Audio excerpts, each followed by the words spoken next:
Well, hello there. I'm going to talk to you today about Matt Rife. Yeah, that Matt Rife. The hilarious comedian Matt Rife. And also paranormal investigator?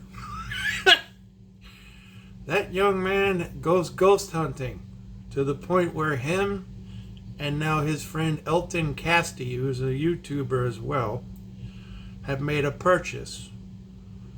They bought the home and museum of Ed and Lorraine Warren. That's pretty heavy, folks. You say, who's Ed and Lorraine Warren? For those of you who don't know, Ed and Lorraine Warren were famous demonologists, ghost hunters, paranormal investigators. They are the couple that the movie The Conjuring is based on. The Conjuring, Annabelle, The Nun, and on and on and on.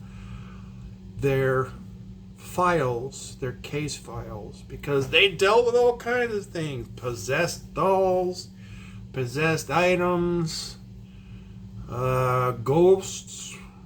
You know, the Conjuring house is a real house.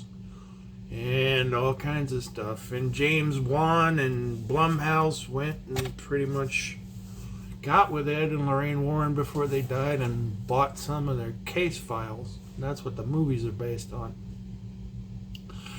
But as it turns out, the real items that came with the pursuits of Ed and Lorraine Warren are locked up in the basement of their actual house.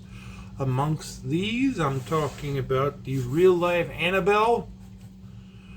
Now, for those of you that don't know, Annabelle doesn't really look like that. The Annabelle that we all know was redone for the movie because the real Annabelle is basically a Raggedy Ann doll. But there were reports of the real life Raggedy Ann doll choking people, leaving messages, basically the type of stuff that the Annabelle doll does in the movie, but for reals. She's in a case that's been blessed by a priest and all kinds of stuff. But the point is, there's a buttload of these artifacts. And while Matt and his buddy own Ed and Lorraine Warren's house, they don't officially own the items that are in the house, but they are, according to what I read, the legal guardians of said items for at least the next 5 years. So that means that they are the caretakers of Annabelle and everything else that's down there. Now, here's the rub on this, folks. I don't know if you know, but the Annabelle doll, the Raggedy Ann doll, in the case, was making the rounds here in the past year or so as a traveling item. You could go see the Annabelle doll. It was being carted around in various spots, and they were charging admission. You could go see the Annabelle doll. But peep this. The dude that was in charge of that up and spontaneously died. For real.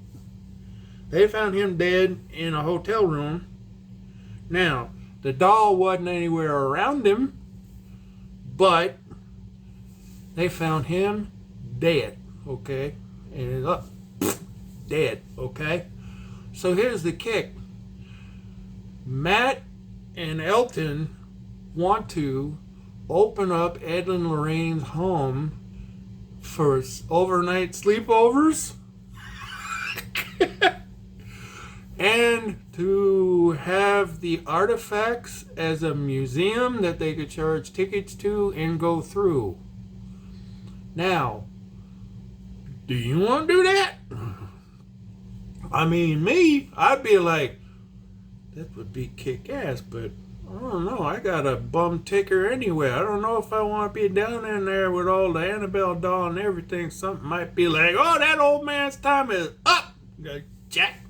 Ooh. But apparently, seriously, there's some kind of zoning issue that they have to clear up and some kind of fire hazard thing they got to do before they can get this house up to snuff. But basically, it was their real life home in Connecticut. Ed and Lorraine Warren lived there for real. They kept the stuff down there because, from what they said, they didn't want all the evil from all the stuff getting out there in the world. They wanted to contain it in one place to try to protect people. Now, if there's any real truth to any of that, Matt and Elton want to run people through there and have overnight bed and breakfasts. I don't know about that one, folks, but that one kind of made me raise an eyebrow. It was like, I love you to death, Matt Rife. You're one of the funniest mother suckers I ever seen on this planet, and I know you're passionate about the ghost stuff. I've heard you on interviews. But let's see how long this is a practical decision. If people start dropping off like that poor man in that hotel, this might be a short-lived business venture. Matter of fact, I don't know if I'm going to be safe talking about this in the first place. Uh-oh.